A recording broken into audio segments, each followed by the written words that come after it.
that you're working it out. I'm gonna hold up, slow down. I'm gonna trust that you're working it out. I'm gonna hold up, slow down. I'm gonna trust that you're working it out. I'm gonna hold up, slow down. I'm gonna trust that you're working it out. I'm gonna wait, 'cause I know you're still working.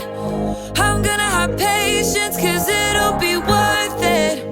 I'm gonna have faith, I know you have a purpose. I'm gonna wait, 'cause I know you're still working on me. Still working on me.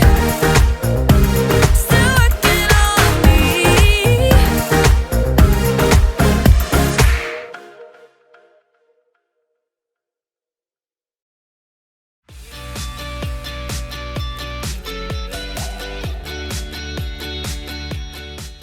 Order up, my friends. It's me, Graham. And today, I'm serving up a delicious dish that's gonna make you jealous. Safety first.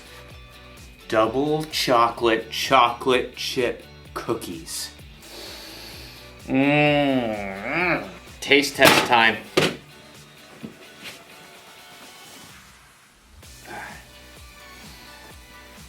I'm just kidding. I'm not gonna eat these now, they're way too hot. I'm gonna have to wait to enjoy this chewy, gooey deliciousness. Which means I'll need patience.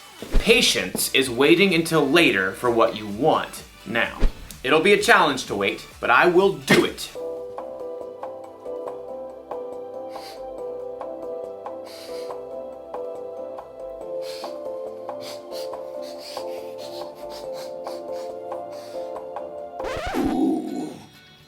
Do you smell that? Well, no. You wouldn't. So, let me try and describe the smell for you.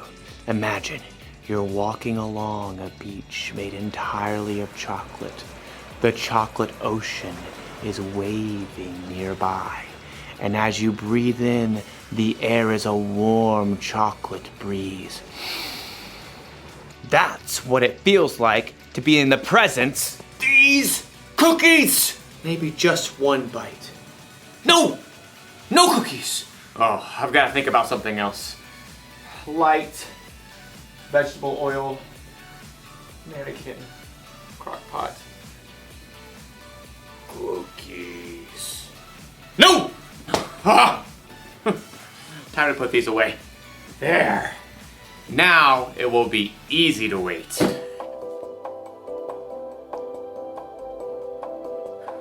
I can still smell them. In today's story, we'll hear about a group of people who are finding it very hard to wait. And they knew better. I'll be here when you get back. The Bible. It's 66 books of history, stories, letters, and poetry that fit together to form God's one big story. The epic adventure of how He created us and loves us so much that He made a way to rescue us. As we travel through the Bible, from Genesis to Revelation, we discover people who met God and found their lives changed forever. Now, for an amazing story inspired by the book of Exodus, chapter 32, verses 1 through 35. For hundreds of years, God's people lived as slaves in Egypt. They cried out to God, and God rescued them. He led them through the midst of the Red Sea to freedom in the wilderness. And that's where He showed His love and care by providing bread from heaven and water from solid rock. 3 months later, God led His people to Mount Sinai, where they camped at the foot of the mountain in the desert. Moses was called to by God from the mountain. Say to my people, the Israelites, you have seen for yourselves what I did to Egypt. You saw how I carried you on the wings of eagles and brought you to myself. Now obey me completely. If you do, then out of all the nations, you will be my special treasure. Moses shared God's word with the people. We will do everything the Lord has said. God called Moses to meet with him on the mountaintop. Moses spoke to the elders of the Israelites before he left. Wait here until I come back. My brother Aaron and Hur will stay with you. Anyone who has a problem can go to them. Don't sweat it. We got this. No one can come up. The mountain is holy. Noted. I'll see you soon-ish. Have fun storming the mountain. As Moses and his assistant Joshua began to climb the steep slopes, the glory of God settled on Mount Sinai like thick cloud and burning fire. I will give you stone tablets. They contain the law and commandments I have written to teach the people. Moses stayed within the cloud on top of Mount Sinai, talking with God for 40 days and nights. Meanwhile, back at the camp, the Israelites were growing restless. I'm so, over this desert camping thing. That Moses seems kinda unreliable to me. Yeah, what if he's making up all the God stuff? You know, besides the cloud and the Red Sea and food from heaven and all that. He's certainly taking long enough. Hey, Aaron! Where's your brother? Aaron shrugged and pointed to the cloud that hovered over the mountain. You know as much as I do. We need someone to really take charge. A God we can see. A God who will lead us. Keep talking, bro. Moses may have brought us out of Egypt, but he's just disappeared. Poof. What are you gonna do, Aaron?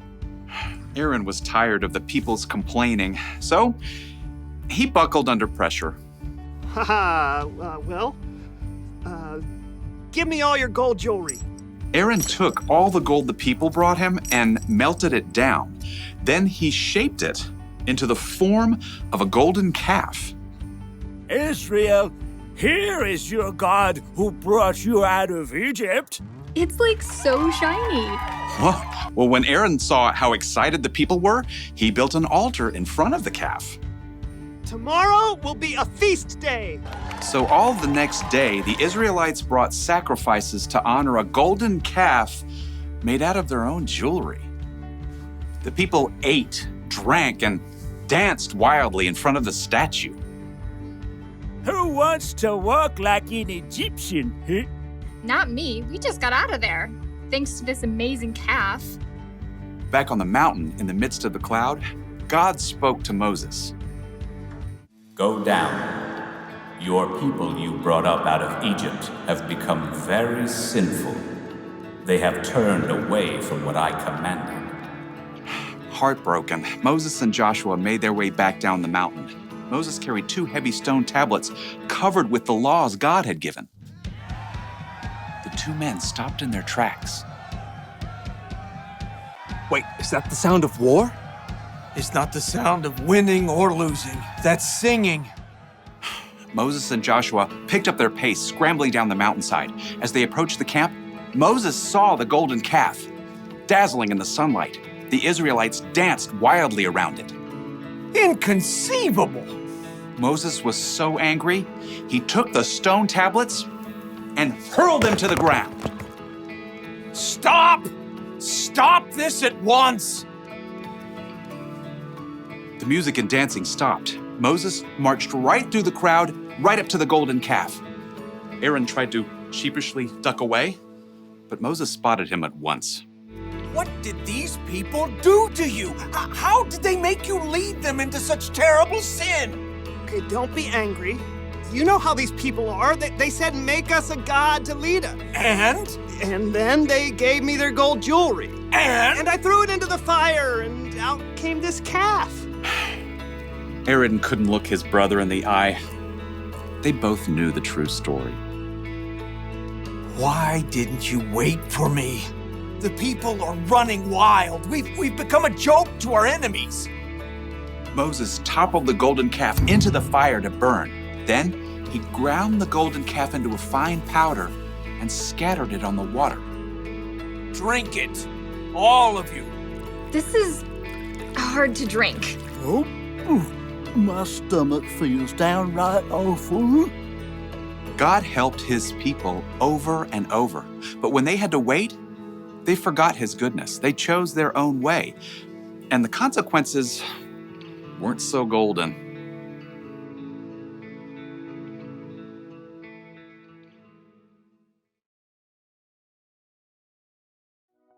I have a confession to make. I didn't eat the cookies! I had patience! I have another confession to make. Sometimes I don't have patience. No, sometimes I'm more like the Israelites in the story. I trick myself into thinking I can't wait for what I want. Have you ever done that? Have you ever eaten a snack when you weren't supposed to because you couldn't wait until dinner? Have you ever found the secret hiding place for presents because you couldn't wait until your birthday to find out what you got? A lot of us have done those things even though we know better.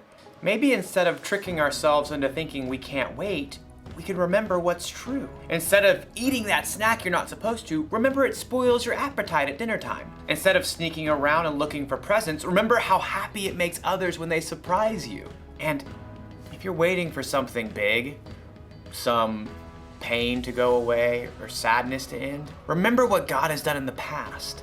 Remember his miracles. Remember his son, Jesus, who died on a cross for us and who came back to life in 3 days. Ask God to help you control what you think. Here is the one thing to remember today. When you have to wait, remember what's true. It sounds easy to control what you think, but really it takes practice. Start now and who knows? Someday you may find yourself on a chocolate beach, near a chocolate ocean, feeling a warm chocolate breeze. Ew! Chocolate seagull. Well, I don't think I'm hungry anymore.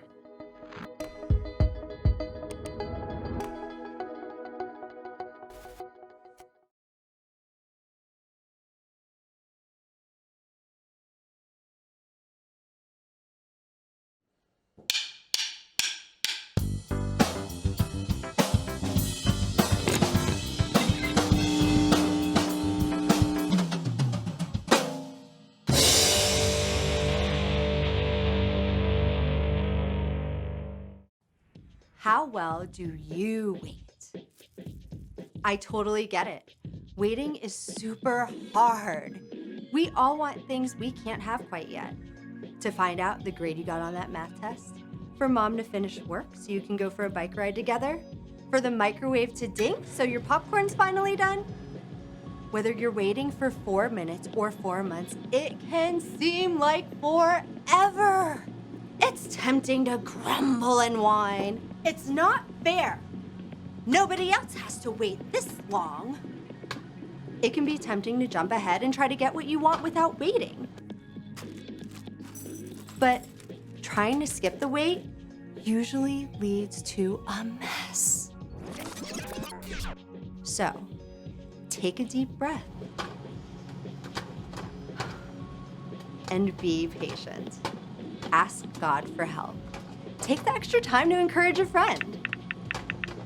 And when the time is right, you can enjoy what you've been waiting on for so long. Yeah. When you wait without complaining, others can see God at work in you. That's why patience is an amazing way to worship God with your life. Because worship is about more than just singing loud. It's all about living loud.